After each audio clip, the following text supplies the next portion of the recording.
Hello friends, welcome to খেল দুনিয়া। Hectare ইউসের বদলে মোহনবাগানে আসছে একজন দুর্ধর্ষ ডিফেন্ডার।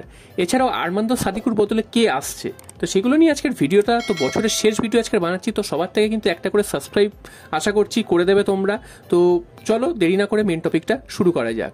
তো হেক্টর ইউসের পরিবর্তে একজন দুর্ধর্ষ ডিফেন্ডার আসছে, এটাই কিন্তু শোনা যাচ্ছে। তো হেক্টর ইউস থেকে যখন বছরের শুরুতে নেওয়া হয়েছিল, তার বয়সটা কিন্তু অনেকটাই বেশি ছিল, তো তিনি কতটা ভালো খেলতে পারবেন সেটা নিয়ে কিন্তু একটা সন্দেহ ছিল।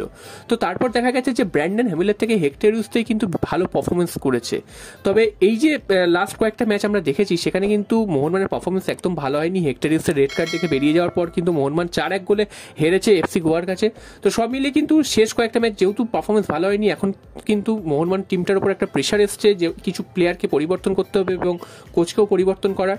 তো এই মুহূর্তে ম্যানেজমেন্টের থেকে যেটা জানা যাচ্ছে সেটা হচ্ছে এই উইন্টার ট্রান্সফার উইন্ডোতে না হলেও সামার ট্রান্সফার উইন্ডোতে কিন্তু হেক্টর ইউসকে পরিবর্তন করা হবে এবং পরিবর্তন করে কিন্তু একজন দুর্ধর্ষ কিন্তু ডিফেন্ডার আনা হবে। যদিও নামটা এখনো জানা যায়নি, তবে এখন থেকেই নাকি তার সাথে কথাবার্তা শুরু করে দিয়েছে এবং এমনই ডিফেন্ডার যাকে কিনা অনেকেই চেনে এবং খুব নাম করা একজন ডিফেন্ডার, বড় ক্লাবে খেলা এবং বিদেশে বড় কোথাও খেলা। তো এরকম কোনো বিদেশি ডিফেন্ডারকে মোহনবাগান নিয়ে আসতে পারে। তো এটা কিন্তু আরেকটা চমক হতে চলেছে এই নেক্সট যে সামার উইন্ডো আসছে সেখানে। তো দেখা যাক কোন প্লেয়ারকে এই প্লেয়ারটির পরিবর্তে নিয়ে আসে। যদিও এই প্লেয়ারটি কিন্তু অনেকই ভালো পারফরমেন্স করেছে, অন্তত ব্র্যান্ডন হ্যামিলের থেকে তো বটেই। এবং তিনি যতক্ষণ মাঠে ছিলেন, আনোয়ার আলীর সাথে তিনি যতক্ষণ সঙ্গ দিয়েছেন, ততক্ষণ কিন্তু মোহনবাগান ডিফেন্স কিন্তু অক্ষত ছিল।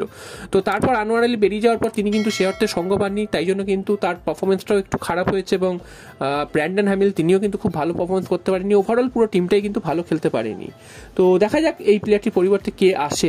তো তোমাদের কি মনে হয় তোমরা কিন্তু অবশ্যই কমেন্ট বক্সে জানাবে যে কোন প্লেয়ার হতে পারে। এরপর চলে আসি আরমান্দো সাদিকুর খবরে। তো আরমান্দো সাদিকু তিনিও কিন্তু ভালো পারফরমেন্স করতে পারছে না, তবে জেসন কামিংসের থেকে অবশ্যই তিনি ভালো পারফরমেন্স করেছেন যেইটুকু সময় তিনি মাঠে ছিলেন। তো জেসন কামিংস যেমন একেবারেই বলের ধারে কাছে যায় না, তবে আরমান্দো সাদিকু কিন্তু সেইটুকু অন্তত করেন, চেষ্টা করেন। তিনি গোল হয়তো করতে পারছেন না বা সেভাবে অন্তত সুযোগ পাচ্ছেন না, সেটা ঠিকই। তবে আরমান্দো সাদিকুকেও হয়তো পরিবর্তন করা হতে পারে এই উইন্টার ট্রান্সফার উইন্ডো, অর্থাৎ কাল থেকে যে ট্রান্সফার উইন্ডো খুলছে তো সেখানে। তো এর পরিবর্তে কিন্তু রবসান রবিনোকে কিন্তু নিয়ে আসা হতে পারে, তাকে লোনে নিয়ে আসা হতে পারে মোহনবাগানে, সেরকমটাই কিন্তু খবর পাওয়া যাচ্ছে। যদিও এখনো কিন্তু কোনো কনফার্ম হয়নি বা অফিসিয়াল কিন্তু কনফার্মেশন আসেনি। তো এইটা কিন্তু অনেকটাই স্ট্রং হচ্ছে এবং ট্রান্সফার মার্কেটেও কিন্তু দেখাচ্ছে যে রবিনোর কিন্তু আসার সম্ভাবনা অনেকটাই বেড়ে গেছে এই মুহূর্তে মোহনবাগানে। এবং যদি আসে সেক্ষেত্রে কিন্তু আরমান্দো সাদিকুকেই পরিবর্তন করা হবে, কারণ জেসন কামিংস ভালো খেলতে না পারলেও তাকে কিন্তু এই মুহূর্তেই ছেড়ে দেওয়া হবে না, কারণ তার সাথে কিন্তু একটা দীর্ঘমেয়াদী চুক্তিও রয়েছে এবং তাকে অনেক টাকা দিয়ে নিয়ে আসা হয়েছে। তো তাকে ছাড়াটা একটু কিন্তু কঠিন ব্যাপার হবে মোহনবাগানের জন্য, তিনি যতই খারাপ পারফরমেন্স করুন না কেন। তো আরমান্দো সাদিকু সেই জন্য কিন্তু তাকে ছেড়ে দেওয়া হবে এবং তাকেই কিন্তু বাদ দেওয়া হবে বলে মনে করা হচ্ছে। তো দেখা যাক শেষ পর্যন্ত আরমান্দো সাদিকুর বদলে রবসান রবিনো তিনি মোহনবাগানে যোগদান করেন কিনা।